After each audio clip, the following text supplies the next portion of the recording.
How's it going, everybody? Hope you're all doing well. So I want to give you a rig rundown, or how do I set up my carrier for my use. And that is the key word here in this. This is for my use, maybe not yours. This is to generate ideas on how I run stuff operationally. This plate carrier has been through a lot in the last 2 years of actually doing operational things quite a bit. And I've dialed in my kit to pretty much fit exactly what I need for my mission. So let's dive into it. Like I said, this isn't a perfect way. I do not expect you to copy this setup. So let's dive into it. Now we're going to go over to the front initially first and go in through the details. So if you want a little bit of lengthy of a video, this is probably it, because we're going to go dive into all the little nitty gritty stuff, which is pretty good.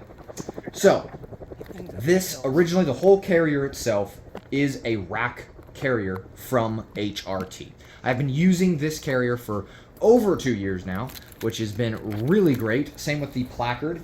This one is their Maximus placard, which has the 2 admin pouches, 3 magazines for AR type, and then you also have 2 pistol magazines, which I've modified here, which we'll discuss.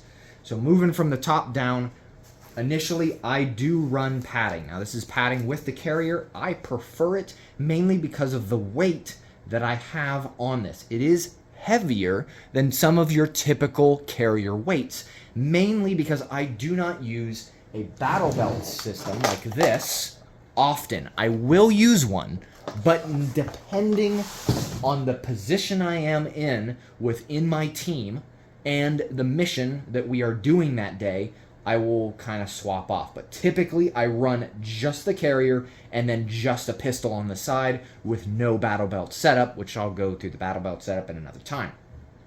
So, like I said, the weight, because I have all this stuff, as in like running comms, dual comms, running the ATAC or the WARTAC system, it tends to be taxing on my back, which we'll get into, is the pontoon system that's in this. Really nice. So initially, as you can see, everyone's like, oh, wow, you're running, your cell phone. Well, this isn't my cell phone, actually. This is an issued cell phone. This is actually a Galaxy Note 3 from way back in the day, because the military is very slow to catch up with things. It is a very old and slow device, but for my mission set, it is extremely essential for what I do. This is nice because it puts a GPS device, if you're familiar with ATAC or TAC-based systems, on you. So anyone who runs that system, you can see everyone's location through an encrypted only net, which is beneficial. And what I do, I like to see everybody where they're at, and I do different calls, which is why I have more admin stuff alongside the fighting stuff. So yes, this is issued to me, both these systems, not purchased. I don't have that type of money just to shovel out like $5,000 just to do a video for, YouTube and then make $5 off of it, for some of you naysayers out there. Next, on the side here, I am running a Motorola Comm. This typically is on my back left-hand side. With my left hand, I can access it. I rotate it around perfectly so I can get the volume control, which specifically this one also has a high and a low setting on it, and then also a different program freak here. But I can go high or low if necessary, depending if I'm in a vehicle and we're hitting it really hard and the engine RPM is super hard and high and I can't hear anything. I will just flip that up and then it'll project more sound out. Or say I dismount from my vehicle and want to go more quiet, I can flip that back down and it'll bring down the decibels quite a bit, which is really nice. So normally I route that underneath 2 mags and an ASP, which is required, the ASP, or a less than lethal device, and then it routes into my comm. Moving further down, this is the the Maximus placard, so it does clip in. It's nice because it doesn't interfere with the WARTAC based system, or ATAC, depending on whatever term you guys like. But it's nice. It hangs fairly low, but not so low it's like banging into my knees or anything like that. It does have provisions for 3 magazines. It does not have over-the-top, technically airborne-based rated stuff, but these are very tight, reasonably tight. They're easily accessible, but they are constricted around, so they actually hold very nicely. Now, moving further down into the carrier itself. Everybody wants to see, why are you running admin pouches up front? Because this eliminates you from going prone, and then you get your head shot, which particularly I run more admin stuff because I find it more useful in the position that I am in.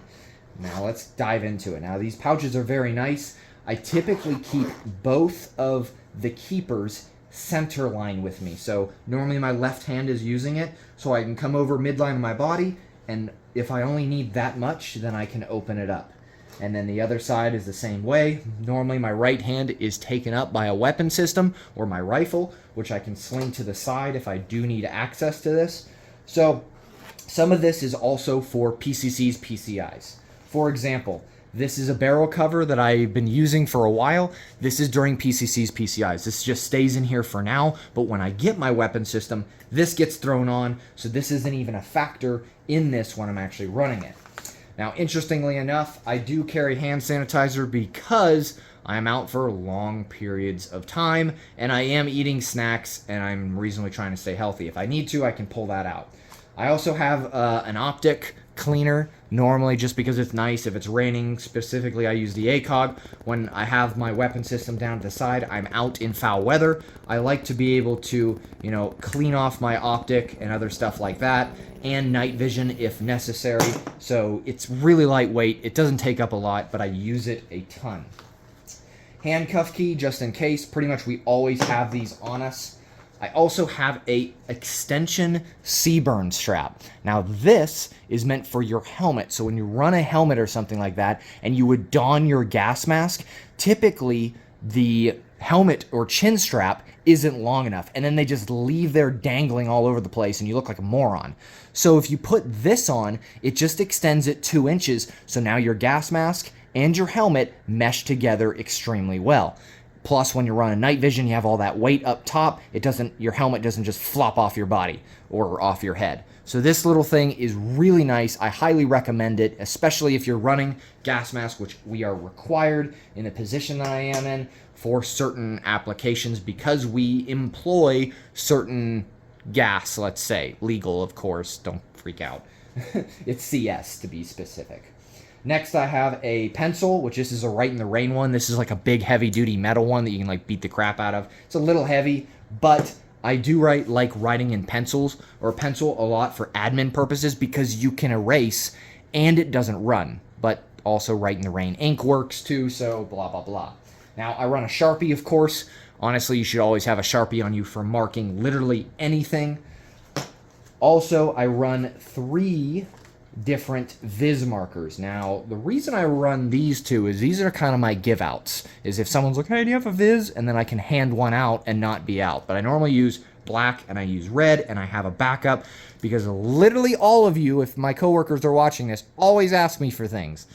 That is why I carry extra stuff. Be prepared more. Anyways, off of the rant. Next, this is a Faraday bag or a anti-tracking bag. Now, depending on what I'm doing in it, I will have to slip my cell phone inside of this to knock out all the Bluetooth, all the GPS, all that kind of stuff. Depending on what I'm doing, this is pretty much daily used for certain things that I do. My cell phone or watch or whatever's necessary will go in this bag, and it keeps me off the grid so I can't be tracked. This is kind of a requirement if necessary for us, so I run it right in here, and then that typically goes down in a cargo pocket after I'm it's in there. Run extra batteries. 3 CR123s are CR2032. Sorry, I'm so used to the other ones. Just carry some aspirin in there, and then Ear Pro is in the bottom. Now, I also carry an extra set in my cargo pocket, which I always use. These are just kind of that backup in case I forget in my cargo pocket and I go to the range or I'm training, or if someone else loses theirs. So that is in there as well. So let's move over to the other side. Again, it is center lined, so I can easily access, depending on whatever height. If I just need that, I can peer into this and it's good to go, or I can go all the way down and I can pull this, and you see the zipper, it'll ride down by itself, and then I'll show you everything in here. So starting up top, I do have Well, I'm not going to show you the specifics in the back because they're sensitive material, and items like range cards and specific sections, that's what's kind of in the back. And then also I have a GOV, like a government license and everything that's back behind this. But I also carry a Write in the Rain book that is able to take notes and has phone numbers and all kinds of other good information, or say if we're going somewhere and I need to take notes on it before we leave or step off base or whatever, we have that available. Getting further into this, I carry right up front 4 CR123s. Now, a lot of people say, keep that somewhere else. They're just easily accessible. They work up there, and I have extras because we burn through these quite a bit. Whether it be the PEC or my light or, Surefire, whatever it is, these come in handy, and I go through them quite a bit. So that's why I've honestly put them up here in a more sustained area. Now here we have a stream light, and this is a red and white lens light. Now when this is buttoned up, I typically use this as my admin light, red. You can see right here, and this is angleable, so I can do whatever I want or put it. So normally when I'm sitting in my lap in a dark environment, I can click this on, it'll illuminate my lap very easily, and I can write notes or take, bearings or see where I'm at or all that kind of stuff. Now also, Wartac tends to light up my face, which is not very fun, but you can just hit that off and then not worry about it, or dim down the screen immensely.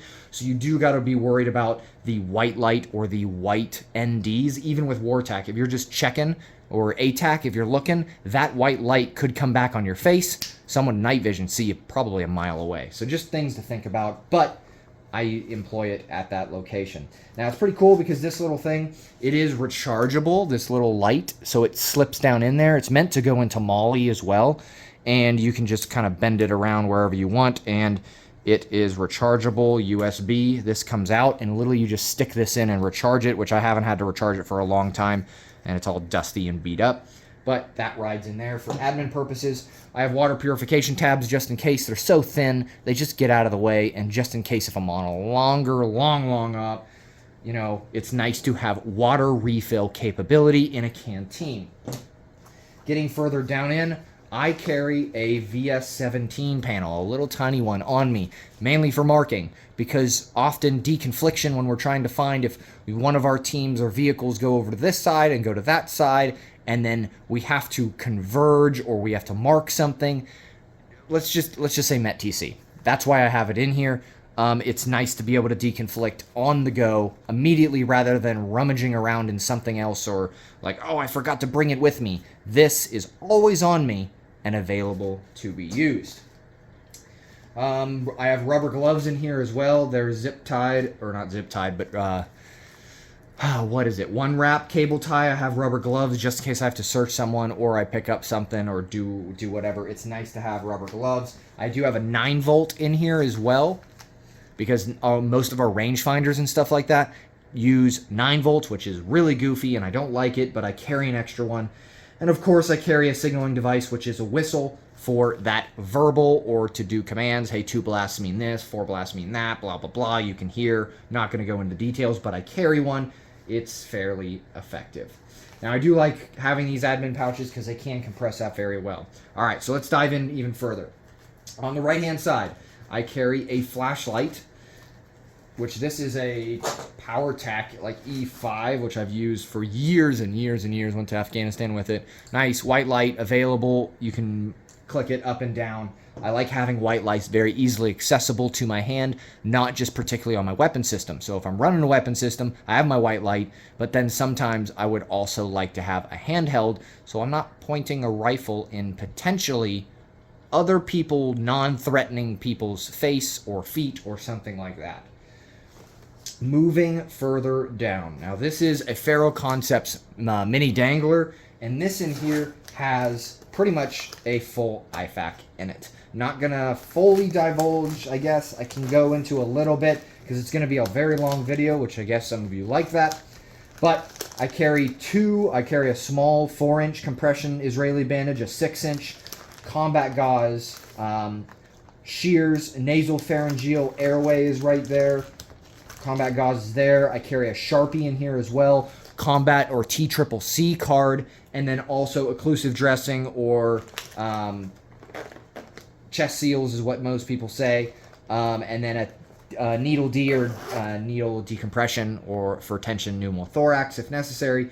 It's in there. And then at the bottom, I carry an easily accessible tourniquet, which as you see, there's one over here as well and one here. So midline of my body, regardless, left hand, right hand, I have a left-handed tourniquet and I have a right-handed tourniquet.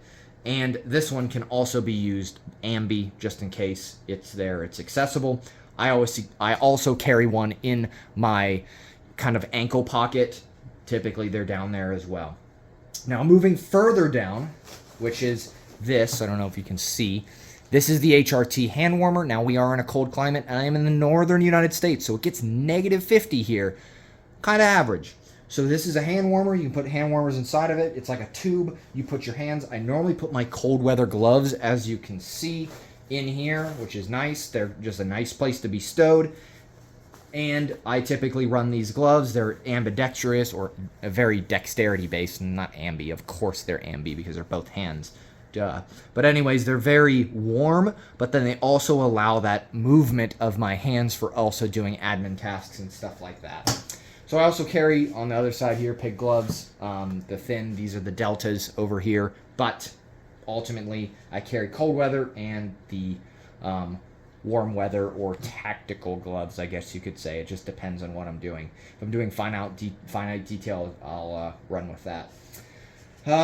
Before we move on, I do route my column systems through these little bungees, mainly just to keep it neat and nice. And this will split away if necessary, so I can take my Wartac, and if I pull this, it comes undone, so now I can like show people and other stuff like that, and this normally just clips right back in, disappears, no issue. So let's get around to my right side. So my right side, I typically carry 2 red chems immediately accessible right here. Now I do swap these out every couple months because they do degrade over time. Blah, blah, blah, UV light, it kind of hits them, but I'll rotate them out. In between is a soft T wide tourniquet, which is fairly handy. I like it quite a bit. It's easily accessible. It has it has rubber bands or the Ranger bands, like inner tubing to put these, and you can rip this off if necessary. Behind it, I run a paint can key to pull out cartridges that are stuck inside your chamber, which is interesting. I've had one do that in the past, and I was like, wow, this is dumb. How do I fix this? And I've tested it, and it works fairly well. Paint can key, cool. Now I have one blue chem stick as well, just mainly because, hey, SOP or whatever, deconfliction. I run actually 2 greens on the right-hand side as well, so cool. That's what I do or how I run it, just because it helps out quite a bit. Moving over to the right-hand side, over here, I run 2 of these flex cuffs, which these are really nice because they also are bungeed in, and you can tear these away very easily, and then these are all folded up very nicely too, so they only take up 1 stretch of MOLLE, which is fairly nice because I hate handcuffs being taken up so much, and they're heavier. These things are way lighter weight, and we honestly have the option to use flex cuffs or handcuffs depending on what we're doing, so I run flex cuffs. I also do have handcuffs in my third line gear and stuff like that, but that's a whole different discussion. Third line gear for another time. And if you guys want to hear about that, give me a comment. If you do want to see third line gear, I literally have a whole 72-hour pack that goes with me every single day and is required for flight ops and all that kind of stuff. Of course, back here is wave relay, and I can access this button. It's like really a bit of a chore to go back behind and hit that button, but I can do it alone. Now going to the back, this is going to be controversial for some of you. So this is actually a water bottle, and people are going to think this is nuts. And you're like, why would you do that? There's so much weight and blah, blah, blah. Typically run slick. I do have a back panel that goes on, but I normally don't run it unless I'm doing sustained ops, which I'll get into in kind of that third line gear video. But this is nice for a back support. Honestly, I run in vehicles quite a bit. My lower back kills me all the time. Even if I run a belt, if I don't run a belt, whatever it is, it still hurts. And I need to have water on me, accessible. Now, this is a Roll 1 trauma kit from Faro Concepts. Funny enough, I tore out the trauma kit portion, which it does, it comes out, and I've replaced it with a Smart or a Life water bottle. This one's brand new. I just replaced it the other day, and it's nice because this slips right in here. I have water on me at all times. Now, I could run a water bladder. I have in the past, like I talked about, the back panel. This can come off, and if I don't want this anymore, you literally just pull this out, throw it aside, and this goes 100% slick. You could run a trauma kit in here. I do not, but that's just me. I know some people are going to hate on that, but hey, it works. Honestly, it helps my back out quite a bit, and hydration on me at all times, which most people lack. Most people on their kits just send it through the door or do whatever they're doing, but they have zero sustainability items on them. Water is key, especially when I'm pushing 12 hours. I wouldn't say averagely, but about 10 hours per day normally in this kit. So, moving over to the other side real quick. We're getting down there. I know this video is long. Some of you like that. That's cool. My radio pouch is over here, and here is a Blue Force Gear mini dump pouch, pretty much. You can pull this. Of course, it expands out, and you can put all kinds of other stuff. Water can go in there. If you find intel, or you need to take flashbangs, or I need to take CS or stuns, or whatever it is, it's an extra compartment for items that I can stow very quickly, or hand out, maybe maps or intel or a dagger device, which is a military GPS. I can even put a 152 temporarily in there. Yeah, it's going to be banging off my side. It's kind of annoying, but at least it is out of my hands, because I hate when things are in my hands, because the only thing that should be in my hand realistically is either nav stuff or my weapon system. The rest has to have a spot. That's just my opinion. Rant over. Sorry. This is how I feel about it. 2 magazine pouches on the side, and then I also run 2 green chems over here, and then my ASP pouch as well. So I normally just stick these green chems in there. The green ones are typically what we use for RSOP, so they get used very frequently. I also carry my M18 magazine over here, very nice, stowed away. Also, I forgot to mention, on the left side, I carry a mag on the inside, which is really nice. And then I also have the quick disconnect from Spear, the Spear tubes, which is honestly really nice. Let me zip this up real quick. You can just pull these and it just expands out. So normally that works fairly well. And I like it because I'm not using the Velcro constantly of tearing this up, and it degrades the Velcro over time. These Spear tubes eliminate that, so the carrier can get way more life out of it.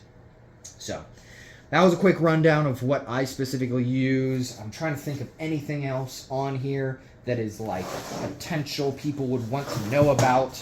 I do run medium plates and a large carrier. I have pontoons in the back. They're little rubber pontoon type of things that run down, and it keeps an air channel that goes down behind your back. Good for hot weather, okay for cold weather, because you still want a moisture wick in cold weather, but yeah. So, pretty long video, like I said, but I wanted to just talk about this is how I use it. This is my use. I have used this. This isn't just the airsoft kit, because I've never played airsoft in this, which I would like to try, realistically, if I ever have the time, because I've heard it's pretty good, but this is an actual operational kit that I have used. It may not work for you, and that's okay. Just give you some ideas of how people run stuff. That's all this is. If you have a better kit, run with it. I'm not too concerned. Find something that works for you, and then just tinker with it. Just keep modifying it until you find a perfect setup. And technically, this isn't even a perfect setup, because I always make little tiny adjustments all over the place, trying to find a better way to do stuff. So if you guys like this kind of stuff, if you want to see my third line stuff and belt kit and other stuff like that, like literally I have a belt kit over here that I run, and it's fully modular. It literally comes all apart with tech locks. This thing can be super slick in an instant. If you guys want to see that, definitely give me a comment down below. Like, subscribe. I appreciate it. Comments help out immensely. If you want to see more, I'm probably going to do more of this stuff. Definitely subscribe. And I'm going to move the camera real quick because I have a lot of experience with Plate carriers, there's a plate carrier. There's a plate carrier. There's a really beat up plate carrier. There's another plate carrier. So don't think this is my only plate carrier setup, but honestly, this is the only one I've been using for a very long time. All these other ones are, two of them are newer that I'm testing, and then a bunch of them are just old from way back in the day. I even have an IOTV running around here somewhere from Afghanistan, from GWAT days. Man, that thing was heavy. But anyways, aside from the point, it's too long. If you guys enjoyed this thing, like, subscribe, greatly appreciate it, and we'll see you in the next video.